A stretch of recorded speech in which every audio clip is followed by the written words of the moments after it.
Listen to his. Oh well, yeah, okay. So yeah, so Eddie's coming next Monday again. I'm considering making him a permanent co-host on Monday episodes, just for a fun, different vibe. And obviously, I'm gonna keep trying to get him to make that cameo, potentially in OnlyFans. I don't know his comfort level on that. No, I'm just kidding about that. Someone says, "How did the paw get in your mouth?" It's because my dogs were they're maniacs, right? They run all over the place. I'm sitting on the couch. One of their paws just gets right on my face. I'm talking to Ela. Right in there, dude. It happens. So, yeah, Eddie's going to be back on Monday, and I'm doing kind of a trial to see if could be something that we could work out permanently. Because I do love Eddie as much as you guys do. Obviously, I saw potential in him. I invited him to come on today or yesterday. So, Sergio said, probably a bad idea, but let's go. You never know. You never know. I'm going to feel it out, you guys. Trust me. It's not going to be the same bit every time. He's just going to chill with me, shirtless. It's just a vibe.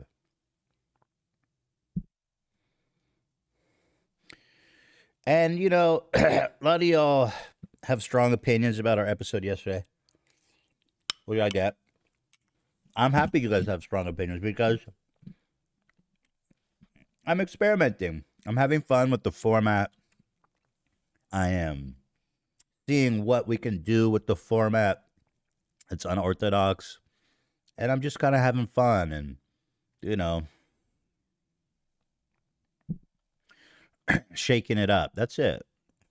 You know, we've made it as a show. We are already the most popular show in the world and number 2 on Howie Mandel. So we're kind of like in our stage where the Beatles they stopped doing live shows and just went into the studio. That's where I think the show is at. And I'm having fun with it. It wasn't planned at all. Actually, what happened was I was about to go to the bathroom. And I thought I was just going to do the thing where like I leave him out there just a little too long to see how he stews. I went to the bathroom, come back, and he starts talking.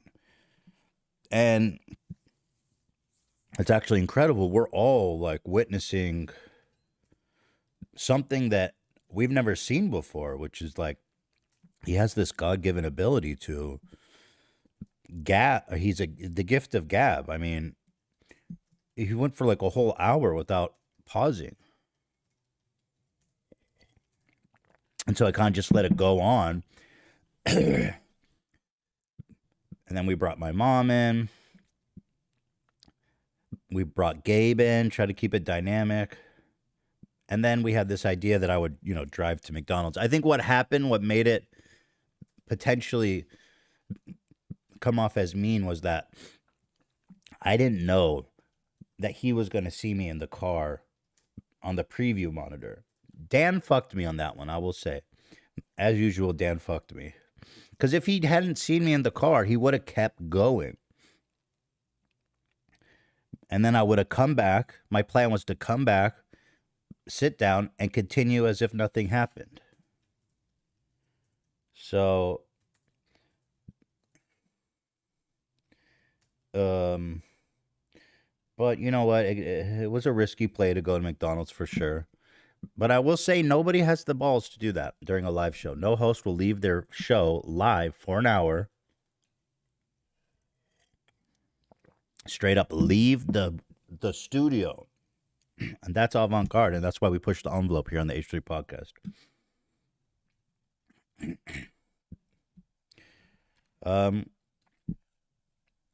Yeah, it was too long. I agree. That was kind of the whole gag. It's just being silly. It's crazy. Y'all, you know what I mean? Just having a goof and a laugh. It's not always Like to keep you on your toes. You don't know what to expect. Gabish. I personally was enthralled with what he was saying. The man has had a life, huh? Holy crap. Yeah, I see some of y'all hating, but that's all good. Not every idea is going to be they're not all going to be Nexium interviews, you know what I mean? But it was good. I'm proud of Eddie. He did a great job. So what do we want to do today? We've got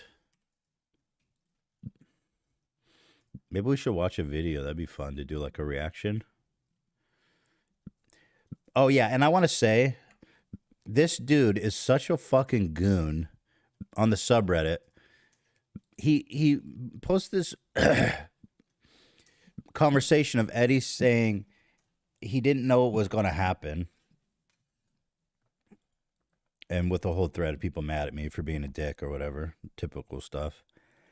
And then he posts the screenshots of his private conversation with Eddie. Like, don't you see the irony? I consider, like, dude, why are you posting his private his screenshots? It's so fucking corny. Some of you guys are so weird. Like, seriously, what the why? This thing makes me uncomfortable that somebody went there, posted his private conversation with them, and is complaining about how he didn't know about this bit. It's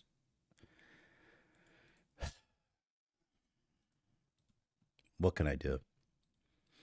People care about it, I guess. Just weird. Don't you guys think? We're dogs, dude. It's not that serious. It's not that deep. Me and Eddie are dogs. He's coming back on Monday. Like, come on now. Fuck. Like, what's wrong with some of y'all? Like, y'all are so. Some of you guys, I mean, let's not even say, there's just some in the community that, like, they have no life, they have no social skills. It's like everything is a fucking travesty. You know, every single thing is a fucking travesty. But that's okay. We love it. That's what makes it special. People care. I think that's a positive. I take that as a compliment. You know, it's like, okay, one way or the other, people are having strong reactions. So that makes me feel like, okay, maybe it's okay, you know.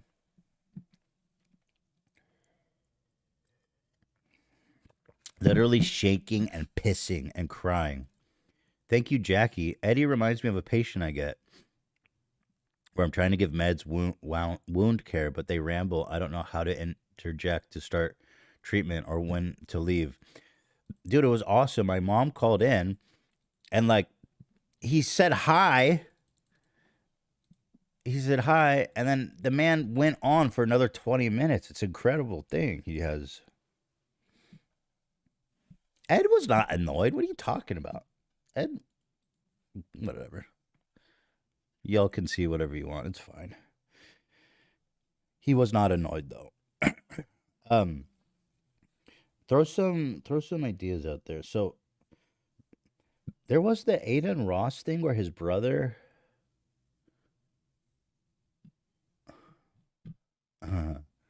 someone said they like the vibe better when chat is disabled. You know, you're not alone, but I do think that ultimately it's up to me how much I want to engage with chat. And usually during the show I don't read chat at all because I don't want it to get in my head and change, you know, how I'm doing the show. I didn't read it when we were doing the Eddie thing, and I didn't read it during the Nexium thing. I just, you know what I mean? I got to keep focused during the show. This is just a special kind of thing where I like to read the chat and see what you guys are talking about. I do think the chat is kind of special, though, as fucked up and toxic as it can be. Yeah, I kind of see it both ways. It's really hard, like, to take that away from the live because I feel like it's like such a big part of it. The excitement and like there's like real people chatting with you in real time. Also, sometimes So current event will break and chat will tell yeah, us. yeah. Or even like they'll tell you if you're doing something wrong that can be useful, but then that's where it goes Uh, to a gray area of like how much we need to listen to chat.